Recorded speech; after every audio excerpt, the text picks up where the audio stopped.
Live from Mecca. Live from Mecca. Live from Mecca. Live from Mecca. Live from Mecca. Peace. We here live from Mecca. We're in Medina. We're on Duffield in Brooklyn. We have some activists out here. I know y'all see lack in the background, but it's Black Landmarks Matter. We're looking at this building right here. That's actually a landmark building. We got the good brother here. What's your name, brother? Michael.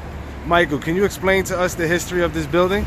Sure. So this building was owned by an abolitionist couple back in the 1850s named the Truesdales.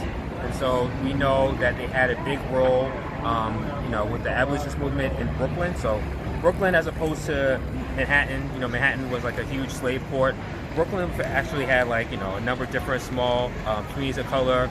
People know Weeksville out in Crown Heights, but also there was a small community here downtown Brooklyn, also in Williamsburg. And so they actually lived here.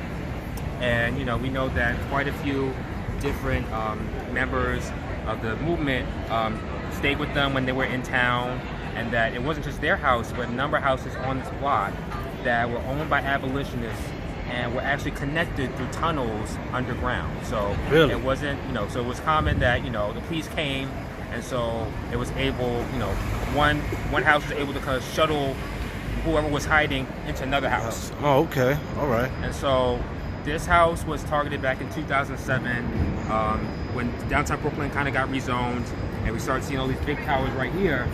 This land became very valuable. And so originally the city wanted to take this house to eminent domain, and we were able to fight against that to save the house. The owner was one of our former board members, George Attell, and she owned this house until her death in 2014. And it was in our family until a few months ago. Wow. And so we are trying to fight the current owner who's trying to demolish this and build a 13-story building in its place. Wow. But this is history. This is a landmark, Brooklyn history. Landmark, Black history. This is Abolitionist Place, partially because of this building. And really, this is the last building from that era, and we're trying to save it. Well, my understanding back in 2015, I used to work on this block, and I always thought it was associated with the Underground Railroad, as someone told me. And there was a picture of Harriet Tubman in the window, which has been removed as well. Yeah, so, it was Mama Joy's life's purpose to turn this space into a museum, to actually talk about that history of this being just a part of a network of different places in Brooklyn that were part of the Underground Railroad. And so we want to save that. We want to save that dream.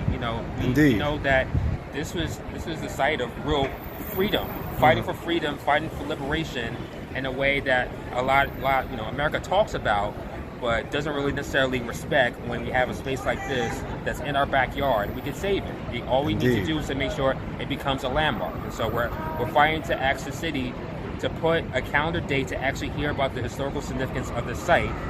And hopefully, if things happen the right way, this turns to the landmark and it can't be demolished. Indeed. Now, if anybody wants to hop on board with you and your team to help preserve this landmark, how can they get in contact with you? So I work for Fifth Avenue Committee, but it's Fifth Avenue Committee under the Brooklyn Anti-Gentrification Network, is CGI, Circle for Justice Innovations. We have a current petition on change.org. So say change.org 227 Duffield Street should come right up. We have, I know, at least maybe 3,000 to 4,000 signatures, but we need as much pressure as you can get. Yes, we also need yes. people, if they can, pressure the Landmark Preservation Commission. So it's this commission for the city to look at the historical significance of different buildings around the boroughs, but they don't necessarily have to really answer to any particular groups, say that, okay, well, I want you to look at this building, or I want you to look at that building. So we have to pressure them to make sure that we get that hearing that this site deserves. Indeed. Okay. All right. Now, do you go to any of the the CB meetings out here, community board meetings? Yeah. So it's outside the community board meetings just because community boards are important in terms of how land use happens. But this isn't just land use. It's actually, instead of if it was a developer coming in to make a new building, then the community boards are helpful. They're like the first stop when you hear plans like this, and that's how part of the way we found out about this. So we've been in touch with the local council member about this, but really it's the Landmark Preservation Commission, and also to a certain degree the mayor.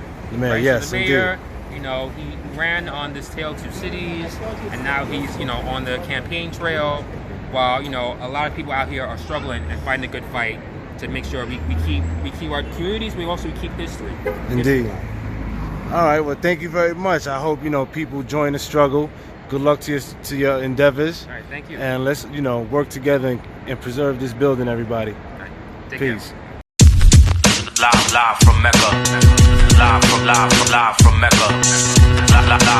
Live from Mecca.